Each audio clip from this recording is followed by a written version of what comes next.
Добре дојдовте во нов видеопроект на продукцијата Банго Медиум. Наш соговорник повторно господин Саше Поцков, председател на општинската организација на Социјалдемократскиот сојуз Македонија за Гевгелија. Добре дојдовте повторно во Медиум, опозиционо катче.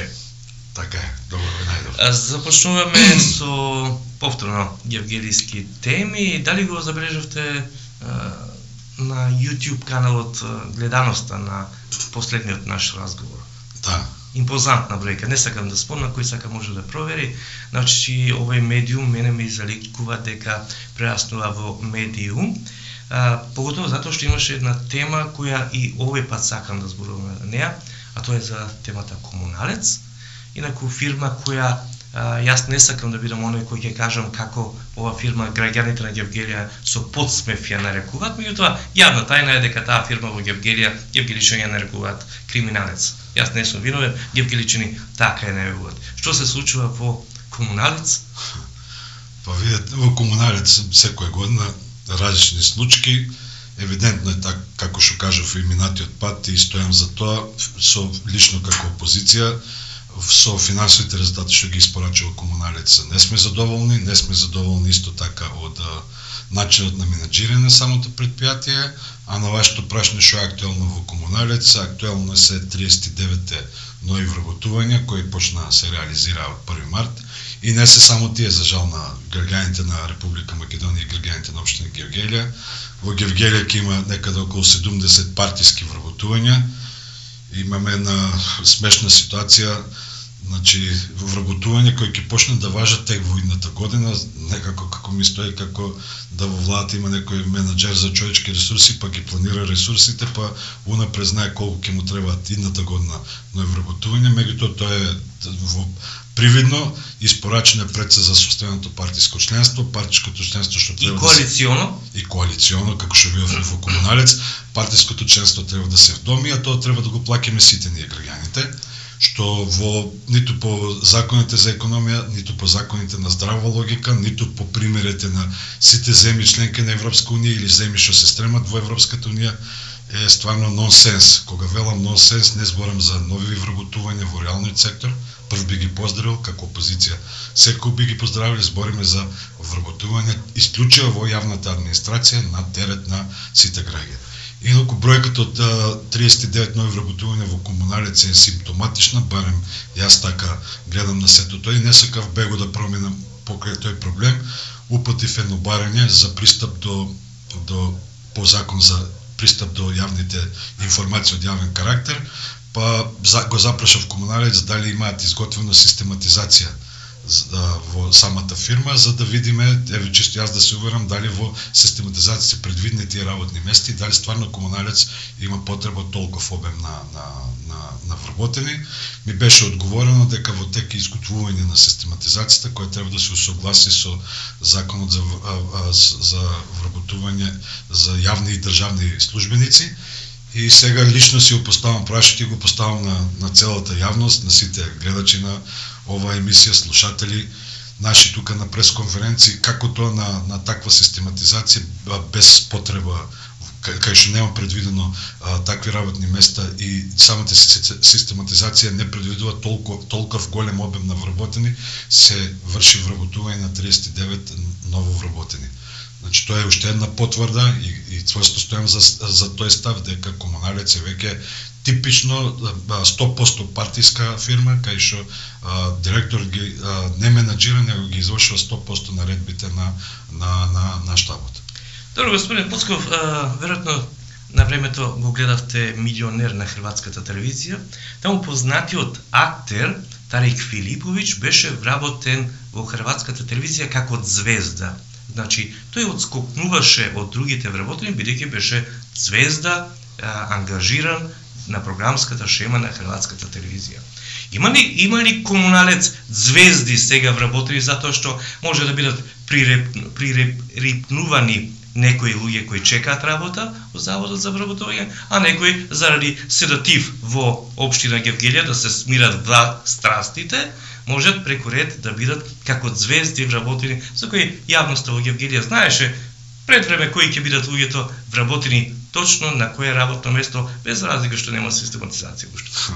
Добро, го оставам слободата на ваше гледање на тие работи. Јас би кажал нешто што го најавував и пред тоа, мислам дека во претходните емисии со вас или на пресконференција не се сеќавам дека ќе биде вработен еден од советниците со цел да се советниците од коалицијата за Македонија заедно со цел да се смират страстите во Советот и ако тоа е звезда, еве се согласам со вашата констатација дека е звезда, знам дека е заобиколен патот на вработување, знам дека ништо не е испочитувано, знам дека квалитетните луѓе во Македонија не може да добијат шанса, знам дека сите вработувања во јавните претпријатија се строго партиски и ова е уште една потврда дека тоа е така и дека секој пат за одредени интересите на партијата, на цена на сите нас, на товар на сите нас граѓаните, на товар на сметките кои ги добиваме за испорачени услуги од Комуналец, има вработување на звезди, на партиски војници, на луѓе што добиваат сендвич, луѓе што ги носат на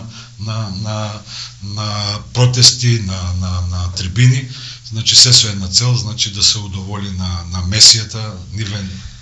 Добро, ова за звездата која говориме, веројатно не ги обожава медиумите, поготово ниту овој медиум, затоа што забележавме на последната седница на Советот, дури даде упатство до градоначалникот да се превземе мерки за дигнитетот на Советот на општина Гевгелија, затоа што токму во оваа емисија проговоривме за неисправноста на микрофоните во општина Гевгелија, со прашање дали се исправни, дали добро се сервисираат, и од кога констатира дека се во ред, истата констатација на јавноста беше кажана преку микрофони кои не беа во ред.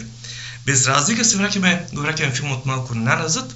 Истата таа звезда, кога во пред еден мандат беше советник во Советот на општина Гевгелија, тогаш од друга политичка партија, исто имаше забелешки за работата на радио телевизија Гевгелија, дури даваше упатство да се изгасне програмата во 3 часот навечер, затоа што се давал филмот Кото тамо пева без превод.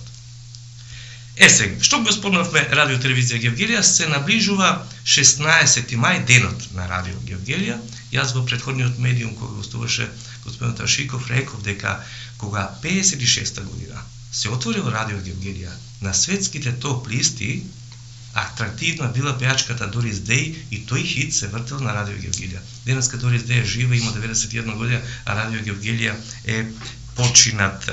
Радио Гевгелија на 16 мај го славеше својот ден, имаше крвелитрелски акции, се подсетуваат во оваа прилика гледачите. Плејада на наши гевгеличани биле соговорници, учесници на програмите на радио Гевгелија.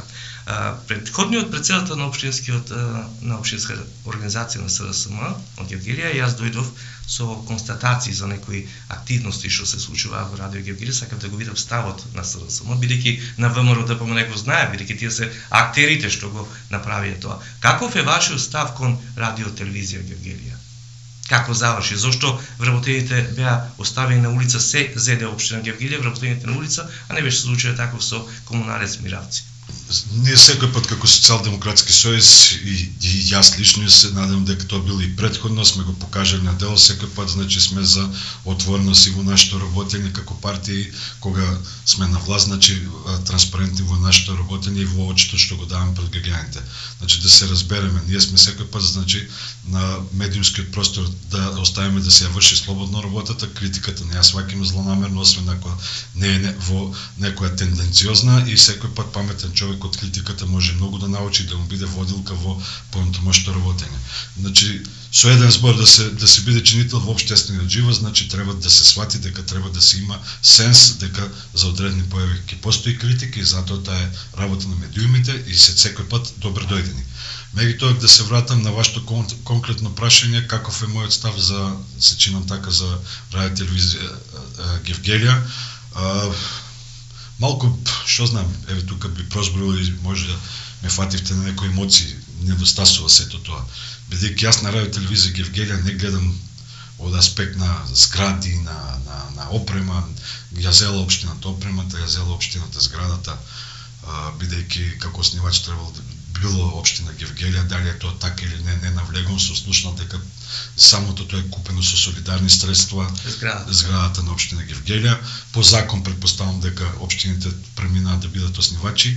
Меѓутоа, ако сакавме да продолжи работењето на радио Гевгелија, кога ние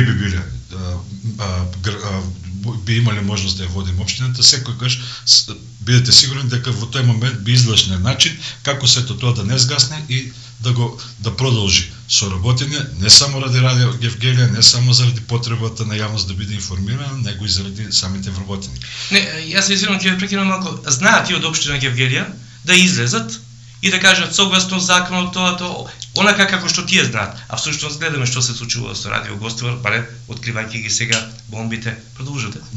И министерката за внатрешни работи Гордан Јанкуловска секој пат збори според уставот и законот, па до сега 2 месеца ја гледаме дека нема ни од уставот и законот, е впуштена во најкриминалните дејања кои таа треба да ги гони. Меѓутоа да се вратиме на темата, значи што е тоа што е емотивно кај мене.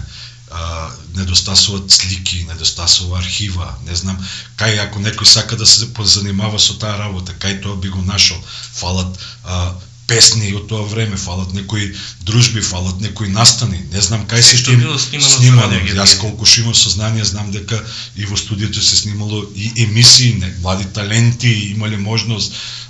Значи сето тоа е едно обележена град Гевгелија и сега која е логиката сето тоа да го нема, а ние пред 3-4 години, ако не се лажем, прогласувавме Гевгелија град на култура, културата, сите културни настани кај што ги имавме архивирано и ни беа на дофат на раците, не зборам на мене као поединки или као партија, зборам на сите начинители на општествениот живот во општина Гевгелија.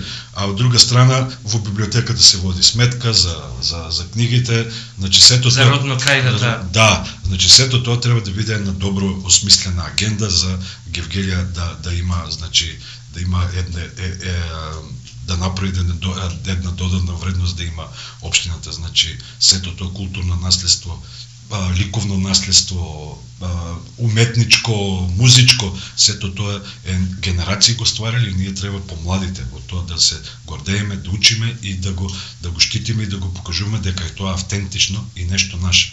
Во тој склоп го гледам и работењето на радио Гевгелија и тоа е тоа што мене ме недостасува и буди кај мене емоции.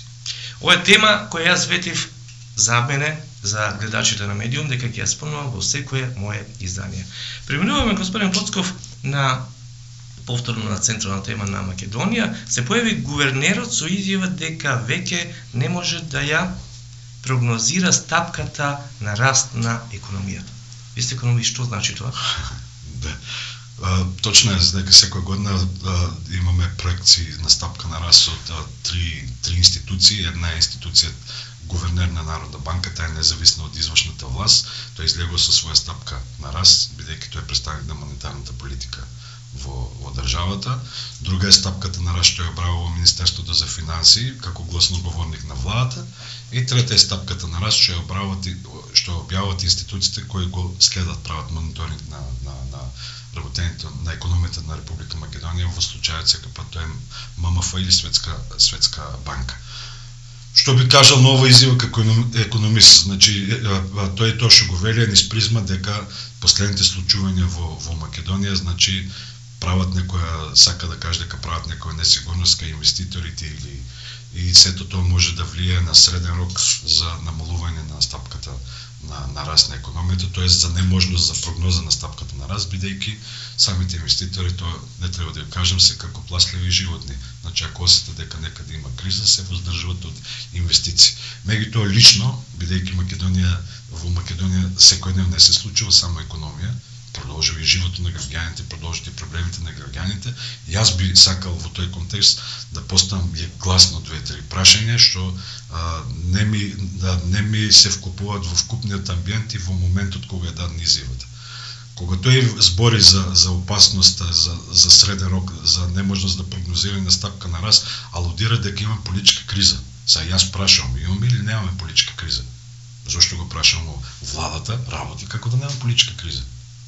Таа е глума на сите овие избегнување на сите бомби. Ако нема политичка криза, значи изјавата на гувернерот не соодействува со односувањето на владата. Ако има политичка криза и гувернерот е загрижен заради таа политичка криза дека ќе влие на стапката на раст на економија, редно е владата да каже дека има политичка криза и да им објасни на граѓаните што мисли за таа политичка криза и како мисли да ја реши. Тие се понашаат како скриени во бункер и дека ќе помена ово луѓе и ќе излезат од бункерот читави. Меѓутоа тука има грешка. Втора работа е, не знам колку ќе ме разберат гледачите, не е ова за фалба, ова е жалостната слика за Македонија, меѓутоа во економијата е збир на правила. Кога некоја фирма работи со загуба, колку ше повеќе работи, толку повеќе прави загуба. И сега ако кажеме дека треба таа фирма да се затвори, тоа може да биде во прв момент трагично, меѓутоа на среден рок значи и спас, бидејќи загубите само ќе се кумулираат, колку повеќе ќе трае фирмата со своето работење, бидејќи секој месец прави нови загуби. Сега тоа ако го ставам во корелација со моменталната ситуација економска во Македонија, со обекените вработувања кои на господинот Груевски во јавната администрација 3.000 нови вработувања, со исполнување на сите кои ќе направат штрајкови, сето тоа луѓе кошта. Тоа сето тоа ќе има реперкусии во буџетот.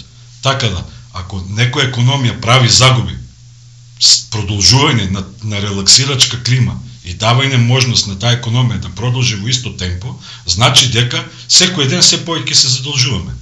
Може да и подобро во овој момент да тоа го осети владата, дека е гувернерот загрижен за да престане со лажните обеќања што ги дава на народот и да почне да се понаша домаќински. Во превод тоа значи за сите нас дека долгот на Македонија нема да расте и македонската влада мора веќе да се понаша, да се ги пушти нозите колку што е долга чергата.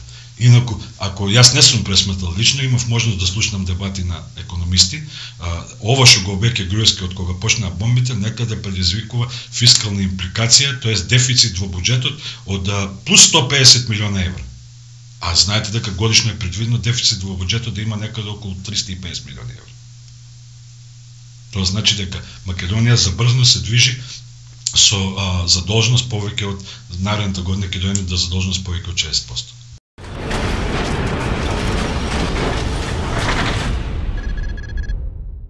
Медиум на продукција Банго, наш постојан соговорник, првиот човек на гевгелиската опозиција Саш Поцков.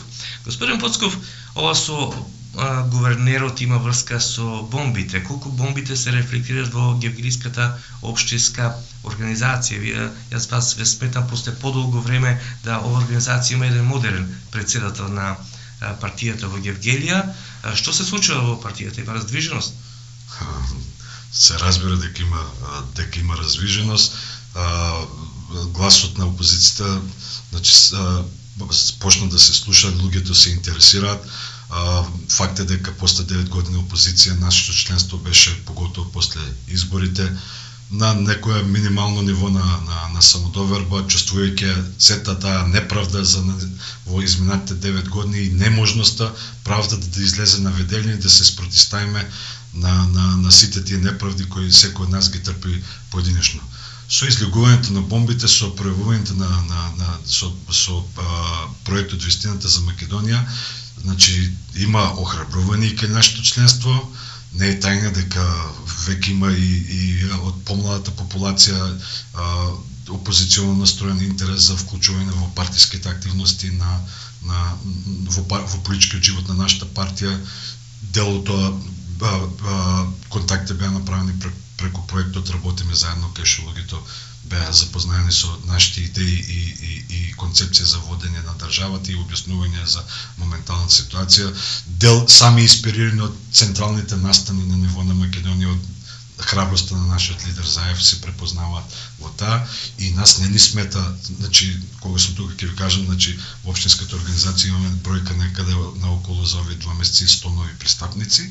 Меѓутоа не е тоа поентата. Во сето ова нас не ни смета, сепак ние не сме тука строго ограничени на привлекување на членство на СДСМ во СДСМ или верглање на нашата приказка што е тоа што би го направил СДСМ кој ќе дојде на власт. Значи, да се разбереме, за тоа има време. Ние сега сакаме се што е опозиционно настроено да го споделиме, да се здвижиме за да го мавнеме ова зло од нас, од канџите што ги има пуштено на Република Македонија. После тоа СДСМ е сериозна политичка партија, ќе излезе и со кадар и со понуда пред граѓаните, сите тие исти граѓани нека ценат. Кај ако сметаат дека тоа е тоа што го нуди СДСМ вистинското за излез од Македонија, нека повелат, нека се вклучат и во партискиот живот или нека не подржат на гласење. Доколку сметаат дека во нешто се резидуваме, ние сме демократска партија со демократски капацитет, нека повелат, нека не критикуваат. И знам дека после се тоа, било кој да не критикува, ќе не критикува добронамерно. Никој од нас, од раководството на СДСМ, нема умисла дека сме ние совршени, дека сме ние недопирливи или дека во своето работи не правиме грешки. И добро е да има критика. Меѓутоа во овој момент не смееме да се занимаваме со ситни обструкции, критикување меѓу себе. Наша главна цел е се што е опозиционно настроено, кога збориме опозиционно настроено, ставаме равно на се што ја сака Македонија. За мене опозиционно настроено во момента се што ја сака Македонија. Сметам дека треба да бидеме сите сојузници за да ја кажеме крај на оваа власт и ова зло веќе никој пат да не се повтори. Малку ми звучеше предизборно, меѓутоа секој пат пред избори излегувате со програма. Дали во вашата програма ќе можеме ние граѓаните на Гевгелија да очекуваме да го вратите урбанистичкиот филм наназад, бидејќи вашите советници во Советот на општина Гевгелија се прегласани, се надгласани, се носат закони. Дали ќе се врати филмот наназад на овој трилер урбанизам во Гевгелија? Секако во тоа да немате дилеми, значи ние ќе потегнеме ревизија. Значи кога зборам ревизија не само за работењето на градоначалникот, на одговорните лица кои се околу градоначалникот. И ово го зборам не од нешто да предизвикувам, да најавувам нешто што не е вообичаено, бидејќи тие се вообичаени работи. Меѓутоа ова е време во кое ние гледаме вообичаени работи и вообичаено работење на службите околу градоначалникот, на самиот градоначалник. Не знам колку сте запознаени веќе со кога почнаа бомбите со овие дупови, гупови, се појави иницијатива на ниво на Република Македонија, секаде се овие проблеми. Сигурно да не бидеме наивни дека Гевгелија е мимо се тоа. Гевгелија е пограничен дел, го урбанизиравме Милци. Дел од бомбите ќе видите за таму, што се најавуваат во Гевгелија. Така да ревизија ќе постои. Не знам зошто немаше, убаво е да постои ревизија на секој работи на претходните. И нашиот градоначалник утре што ќе биде, после некој време кој ќе биде сменет, сигурно ќе му биде правна ревизија на работењето. За дали господинот Франгов искористи можност да му прави ревизија на господинот пред него Драги Делев или не знам, и тоа не може беа коалиција во тоа време, едниот на другиот му помагаше да дојде за градоначалник, тие се нашите сознанија партиски, така да тоа е нивна работа, меѓутоа ние сме спремни и некако некој реваншизм или некако некоја закана. Тоа е нормална работа и отчетно за вработењето. Бидејќи сме сведоци дека се почесто се носат точки на дневен ред на совет, нашите совети се стават во небрано да бидат учесници на нешто што е недозволиво. Па не може ние на секоја да бараме носење на плански, на локално урбанички плански документации во на вон генерален урбанички план, пренамена на земјиште од земјоделско во градежно, а да не биде изговор дека се е тоа во интерес на луѓето. Да, ама на кои луѓе? Шо барат институциите од луѓето? Дали тоа го прават доброволно? Ние имаме индиции дека не се прави тоа доброволно. Дека некој тоа профитира за свој джеб. Дека некој има што е раководител на службата за урбанизам, има свој близок со фирма која прави ревизија на градбите во општина Гевгелија. Го имате тој податок дека 90% од извршената ревизија на објектите ги прави сопругата на одговорниот во секторот урбанизам. Тоа не е непотизам. Непотизам е вработување, ама тука се работи за профитерство. Така да дали ќе има, на вашето прашање, дали ќе има ревизија ќе има. И како одговорна партија ќе го бараме. И ние кој ќе го смениме, ќе го смениме локалното раководство 2017 и со сето право го зборево им даваме право на сите тие што ќе дојдат после нас да прават ревизија на нашите работи. Драги пријатели, некако ми одминува просторот за овој медиум. Ова беше господин Сашо Поцков, кој повторно ќе гостува во медиум, барем еднаш месечно. Се надевам дека дотогаш работите ќе се променат во Република Македонија. Можеме да зборуваме и за поведри теми, ако не прекинат бомбите, ако не може да се случи наскоро во медиум да објавиме и бомби, бидејќи се наближува турнејата и до нашиот град, па кој е засегнат, кој што зборува на телефон од оние поголемите, нека му ја мисли. Господин Потков, благодарам што седовте уште во медиум.